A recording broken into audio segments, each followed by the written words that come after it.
holiday travel season, the Transportation Department announced it has helped to get $600 million back for airline travelers who were wrongly denied refunds for canceled or significantly changed flights. The news comes after a summer of chaos at many airports. Between June and August, more than 45,000 flights were canceled. Nearly a quarter of all trips were delayed by 15 minutes or more. Tight scheduling, staffing shortages, bad weather, all contributed to the problem. Joining us now, So we're getting some money back, people. Are we getting money back? I don't know. I mean, I don't know how does that work. I mean, I don't know.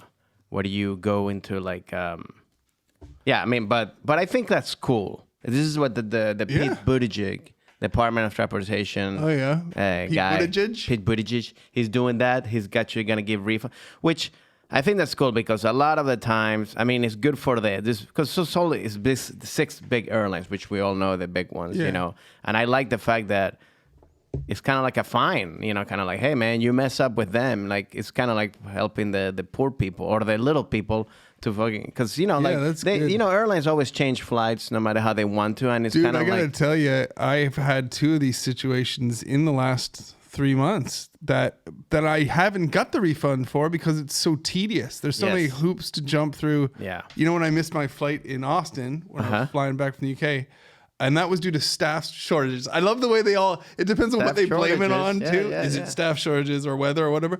But they announced they're like giving us all refunds in hotels, and then all we had to do was line up at Austin Airport or whatever, but the queue to line up was like 2.5 hours long. Yeah, it's like 11 p.m. at night. I still had want to get the hell out. And I just called a friend in Austin and went and slept on his couch, and then went back to the airport.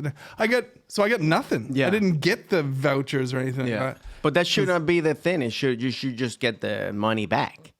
Yeah. You know what I mean? Like 100%. Like, hey, you messed up, you get the money back, you know? Like, especially, the only one that I care about or that I understand is definitely weather stuff. Hey, you know, like a tornado, whatever, I can't fly, I get it. Wind. Yeah. But proper weather, wind. Yeah. Like, no, I mean, look, I don't care I don't care if it's just a little bit of wind. I don't give a shit. Your pilot's hung over and the whole airline goes, don't worry, we'll blame it on the sunshine. I'm good. I'll prefer that a million times that I want my pilot to just be as happy as he can.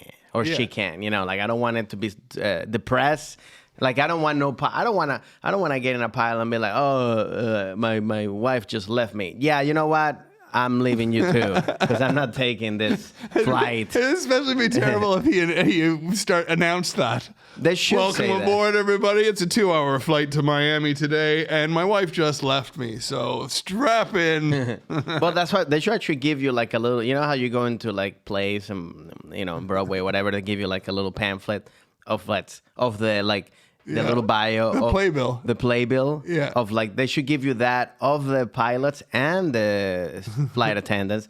So, cause I feel like he just got recently divorced, or she could just, I'm out, like thank you. So you want to know every detail about everybody involved. Well, just give me the state of their social life. You know what I mean? I'm like I want a pilot that's like, hey, I just had a kid. Yes.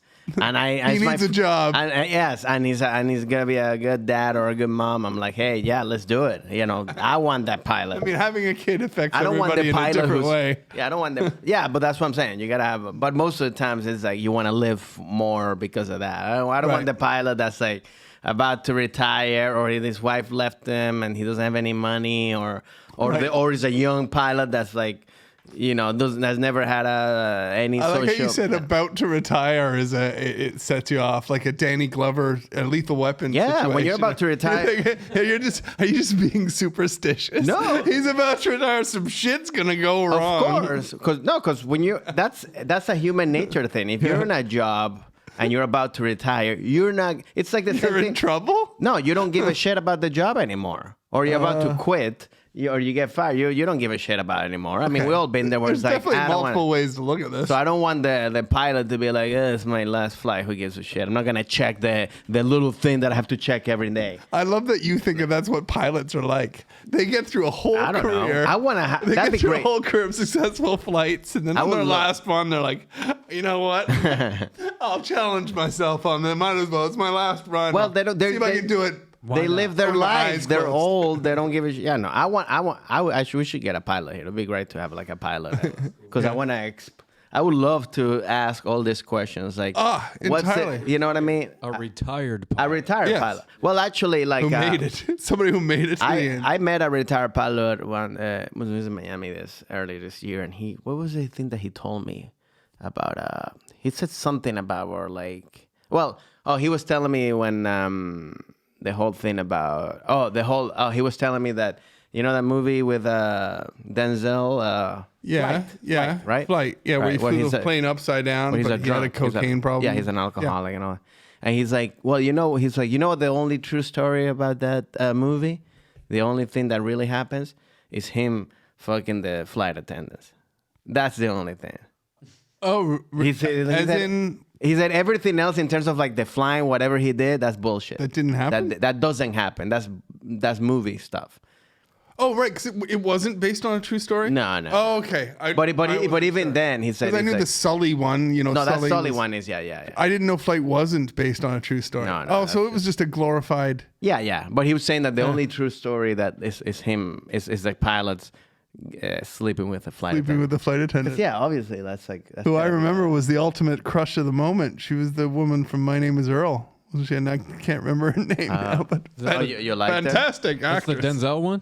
Yeah, the Denzel one. Oh, which also that's pretty obvious. I mean, if you so there you go, ladies and gentlemen. If you want the truth, just watch the first 10 minutes of the film. Well, he's saying that's the only real part that happens in pilots. You get to have sex with other members. It's which it makes sense. I mean, like, you're always flying, you're staying in the same hotels.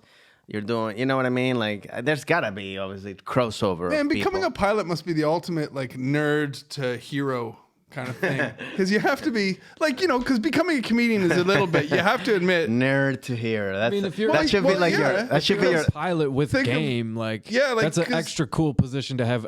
Extra game. Yeah, the amount of education. Yeah, I mean, if you become By the way, really is that cool, the name but of the amount of education that you need to get to become a pilot and stuff, and then get lazy. Because let's admit it, like comedians are big nerds too. But somehow, when a comedian reaches that evolution and becomes a good comic, they seem cool on stage. Yeah. But to be honest, they're all nerdy guys who couldn't. So you're a meet nerdy girls. guy? Is that what you're saying? I was full nerd, of course, a complete. So that's nerd. the name of your book. I'm still a nerd. Look at me. I'm wearing a reference to Mike My. I'm wearing a reference to Wayne and Garth. Nerd on my shirt and an MTV hat. You think I'm not a fucking nerd? That is true. Oh, now that I realize what that T-shirt is, that's the coolest shirt of all time. Oh, well, you're a nerd too? Nerds. That's nerds. Seriously. Nerds. Pretending not to be a nerd. Listen to this guy. I'm like, you remember that movie, the 80s movie, Revenge of the Nerds? Yeah, but you're the bully. Nerds. More than anything, I remember Wayne's You're a World. bully that becomes a comedian. Is that what you're saying? No, I was a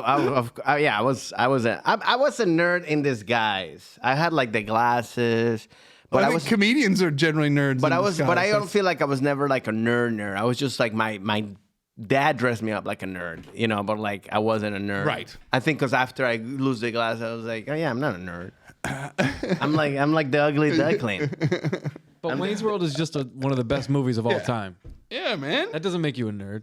Well, that's the thing. But I mean, comedians. I mean, come on. Also, by the way, just don't stop pretending that you guys don't understand what it takes to be an entertainer. And you don't just drift into it because you're fucking awesome. Yeah. You usually come to it because you're a nerd who doesn't have a lot of his attention occupied by women in the first place.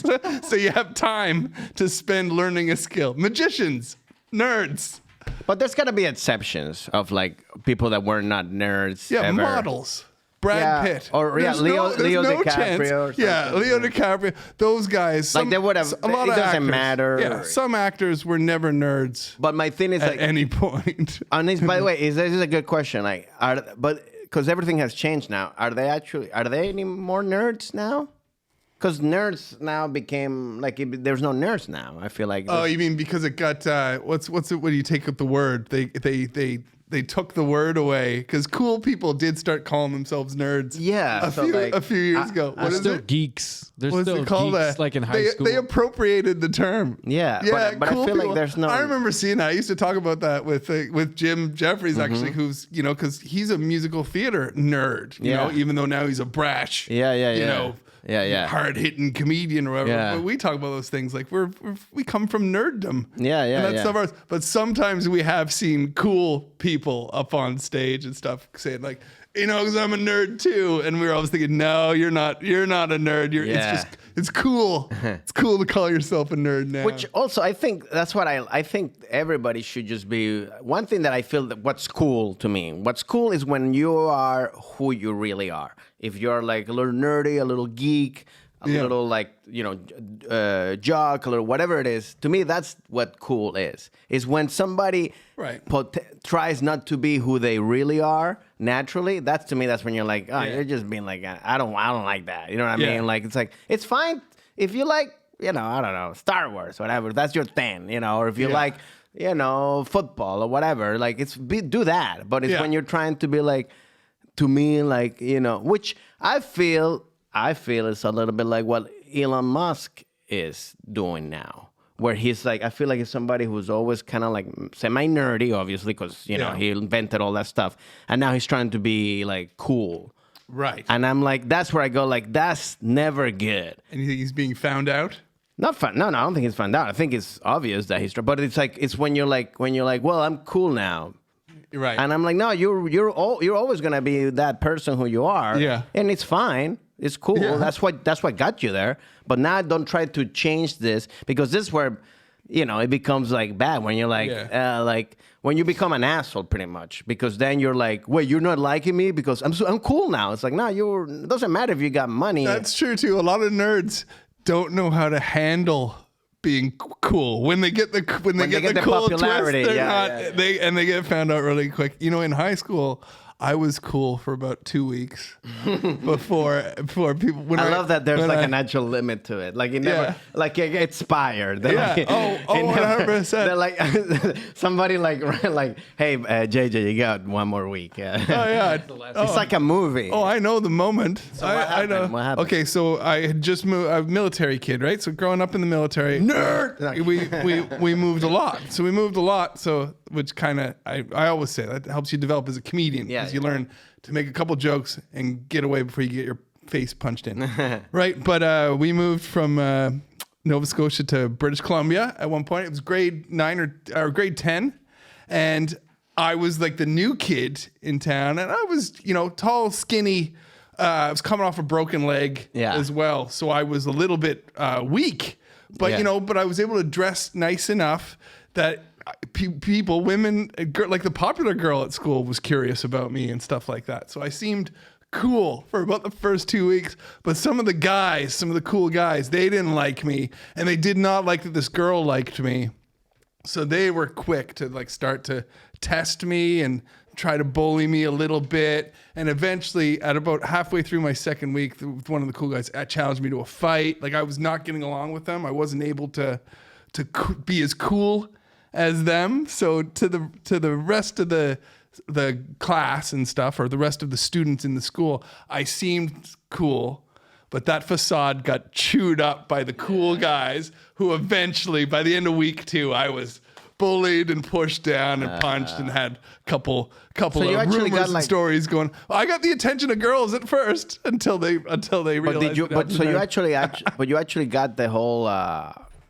Like what movies is where they show like the guy getting bullied and push and punch. Oh, I think that's 100% a real true story. So it happened to you. I think all military kids have. I never had that. I never got like punch or like. Well, you told me that you got bullied a bit when you came to America. It was. You have very rose-tinted glasses when you need them, Francisco. I exaggerated a little bit for the stand-up, but like. Oh, so now you're cool. No, well, one time. I mean, yeah, one guy was like said like a racist thing, the speech thing when like when I talk about it, like, but it was never like I was never like every day like I never got pushed. I never got anything physical happen to me, and nothing like that. No, it was very. So that's my thing. I never experienced that. Luckily, of like me getting, but it did happen to me too, where I also became.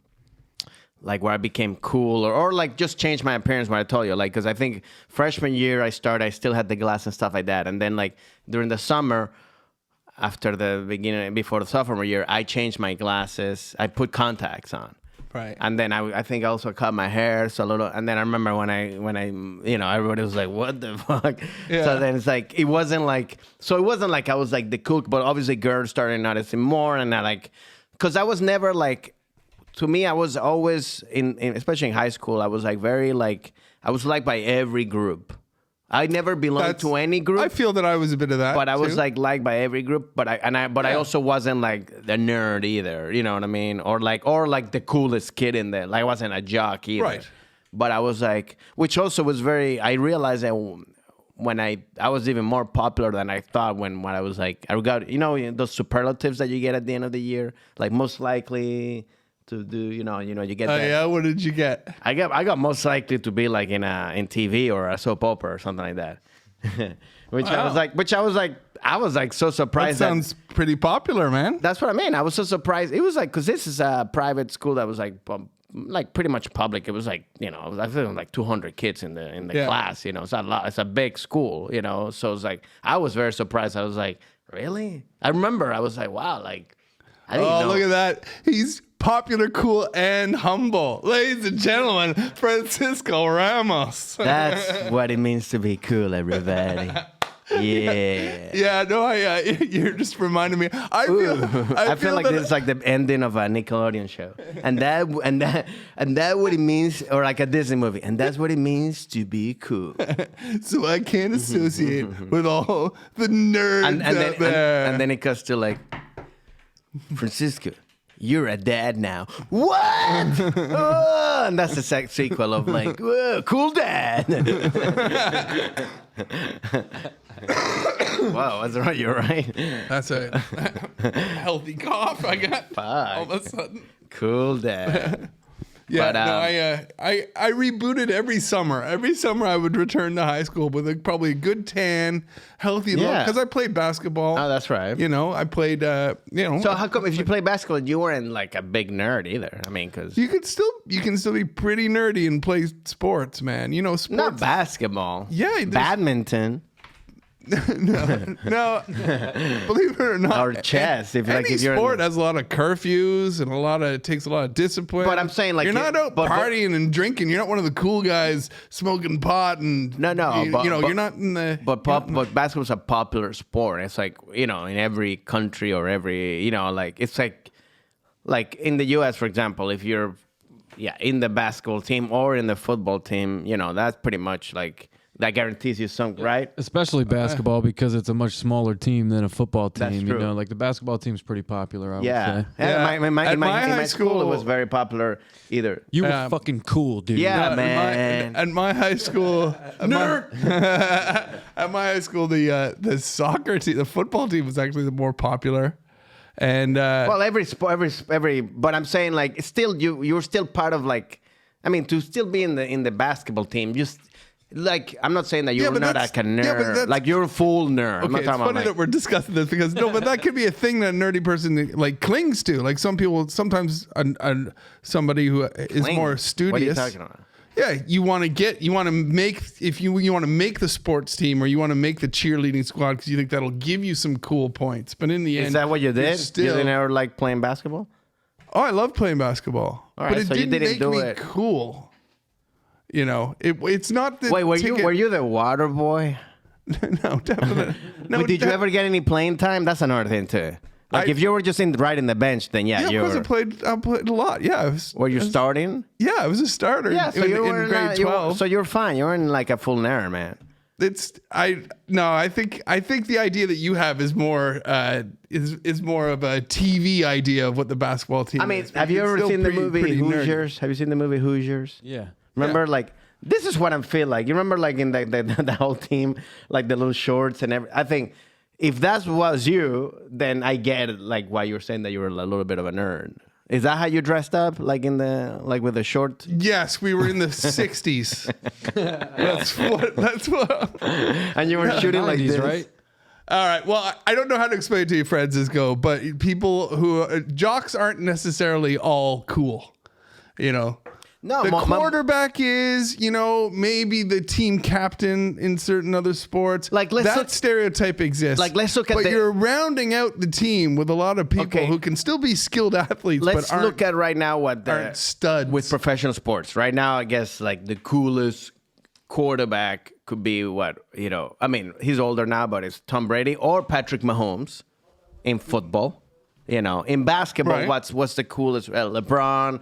Ja Morant, they're cool, Yeah Ja Morant is so damn cool, right? He's just cool. Ja Morant reminds me of I think Jordan. Tony got a boner when he said that. He's like, "Oh, Ja Morant, he's so good." Yeah, he he's reminds cool. me of Jordan. He's like, but then who's a nerdy guy that like you in the NBA, for example, right? I guess Austin Reeves. I don't know. I can't list them. I don't know everybody. I don't know all the athletes' hobbies and habits. You're like Judd Butler. You're like a Judd. I don't think I can explain this to you. But, athletes have curfews and stuff. Francisco, I think your idea of it is very very different. But within you're a either team. all the way to Hoosiers or you're LeBron James. There's no between for Francisco. That's what I'm saying. Between a team, there's like the cool people on the team and then the nerds. So which one are you? We had a guy on our basketball team. Here, I'll give this will fuel you. We had a guy on our basketball team who was a full-blown Christian, really, I don't know, probably a sect of Christianity that I don't even understand. Yeah. Sometimes he couldn't even come to practices and stuff. He was definitely our 12th most popular guy on our 12-man team. He was definitely super nerdy. Okay. He was always reading the Bible on the bus and all that kind of stuff. So we did have that guy. So it is Hoosier, because remember, but you weren't that guy. I was not that guy. So which one were you?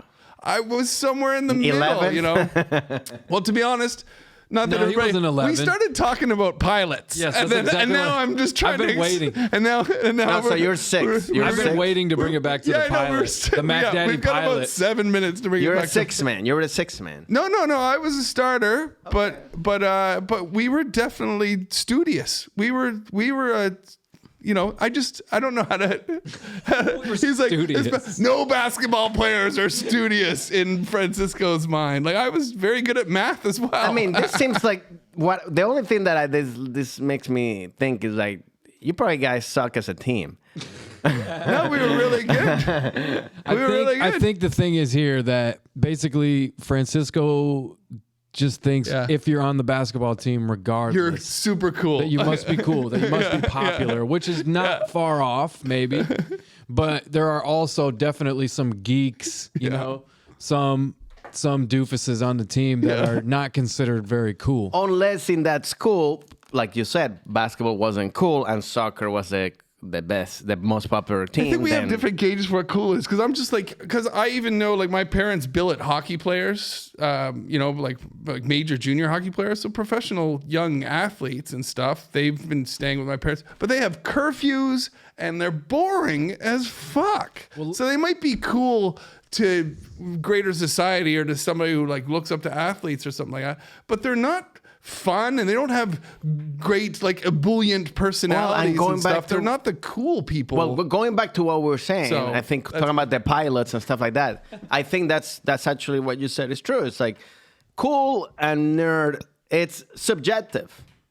It's whatever that person wants, like however you see it. You know what I mean? It's however people want to give them, whoever's cool, whatever. I don't think there's a ratio. My own thing that I was saying before is like I feel like just be yourself. To me, that's what cool really is. Right. Being who you are. Don't try to be somebody else. For example, like I have friends who growing up were like they were just like easy to like talk to girls. It was like natural. They didn't give a shit. Ever since I was born, I was never being the person who could just like have like game. I have to like get the girl to like me or have some interest, and then I can just talk to them. Which is a comedian's but I can't just get going like they're friends that are just going like cold and just get them to laugh. And I'm like, how do you do that? So like, that's what I mean. Example of like, if I'm trying to do that, that's me not being cool because that's not who I am. I'm more of like a chill, kind of maybe shy at the beginning first kind of thing, you know? Right. So that's what I was trying to say. So I think it's fair like enough. cool and nerd. It all varies. Yeah. You know, because it's what, like you said, is whoever's seen it or whatever group of people have seen it. That's what gives that person that cool factor or that nerd factor. But you know. Yeah. Well, I guess going from nerd to cool when you have to hide out. So like doctors, doctors, comedians, magicians, like you name it, these skills where you don't get to socialize with women and stuff and you don't get that side of your life because you got to hide away and have less of a social life, often because your peers give you less of a social life because they don't want to hang out with you. So that's where you learn those skills. Whereas other things you can just, you're always cool. You're always talking to people. You're always socializing. Yeah. So, yeah. But yeah, we were. I could never be a pilot or a doctor. I'm glad I hid in comedy clubs to learn my skills. But going back to what we're talking about, like if I'm on a plane and I see you as a pilot, I'm turning back. I'm like, yeah, this guy. I like appreciate just that. like how you look right now with like your hat and your hair like that. I'd be like, yeah, I'm good. Especially if I showed up to fly like this. Guys, I'm imagining you with the suit on, but also with the MTV hat.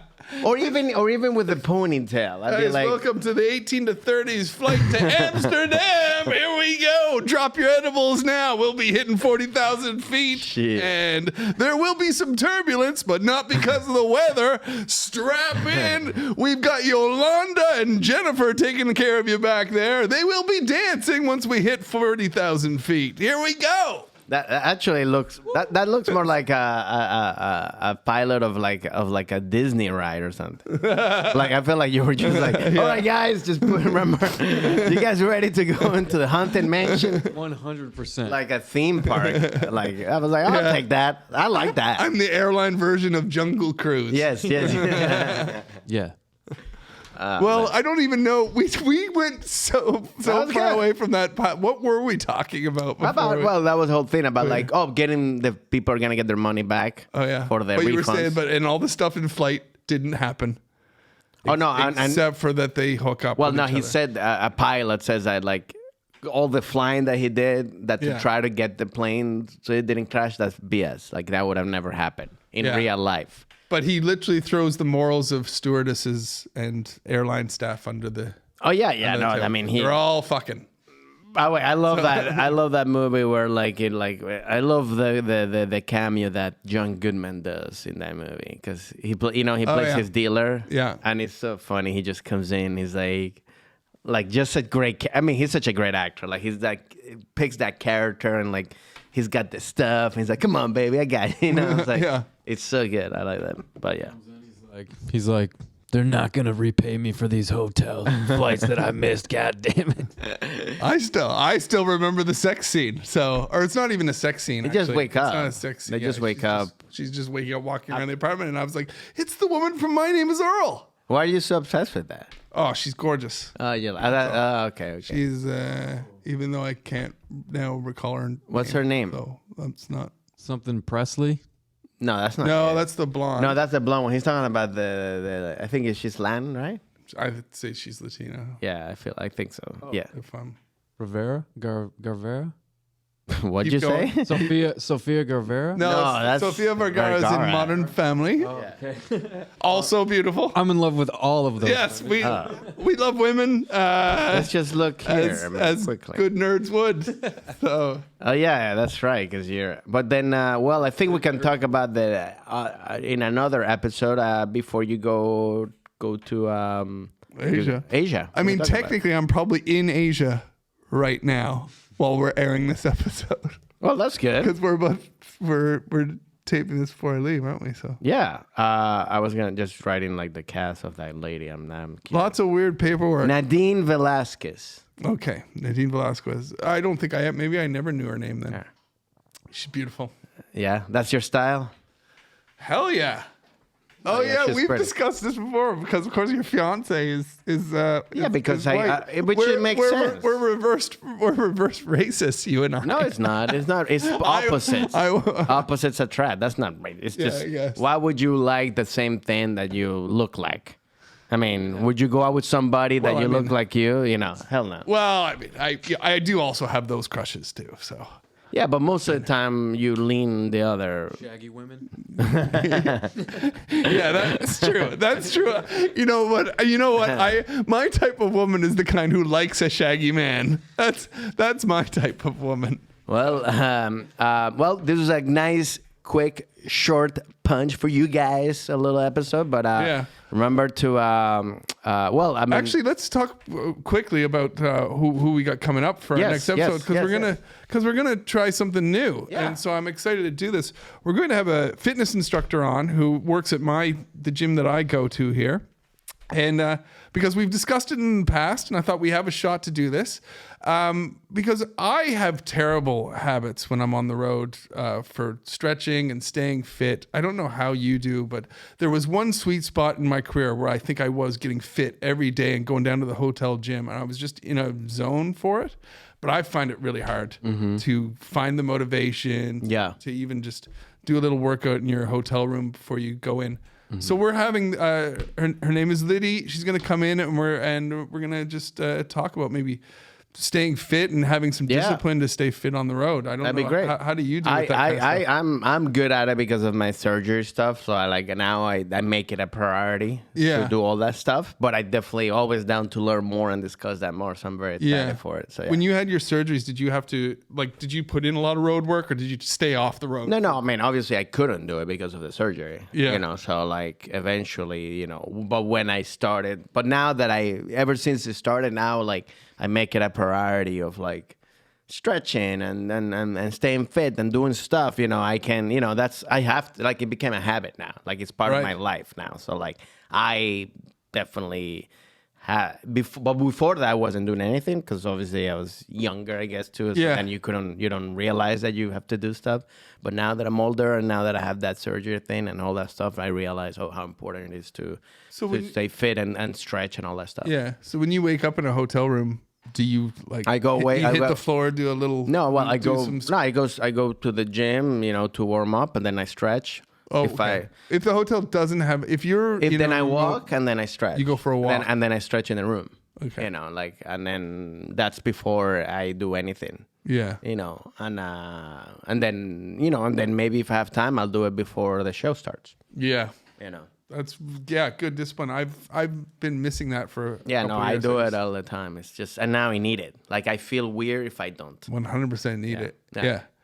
Yeah. I always tell myself too, and when I do the shows with Jim Jeffries, for example, if he's on stage, he does a 90-minute show, and I always tell myself that's when I'll get some good stretching and exercise in, and I do maybe a little bit before I go on stage. Yeah. But I tell myself that, and then Jim Jeffries is on stage for 90 minutes, and I'm just drinking in the green room and watching the basketball game or whatever. It's weird to do it there too. I think it's a thing that you have to do it. To me, I do use it also as part of meditation, part of myself kind of thing. It's a thing that I don't want to. This is a thing that I don't do in the public. I want to do it on my own, by myself. Yeah.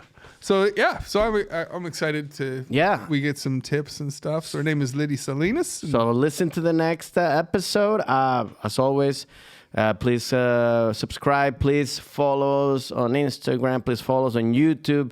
And remember to send us messages as well. And comments and everything. You got any travel nightmare stories? Let us know. And see us in the road. Always check out our personal social medias because we always going on the road so we can meet us live. Yeah, come on out. All right. Bye, hello.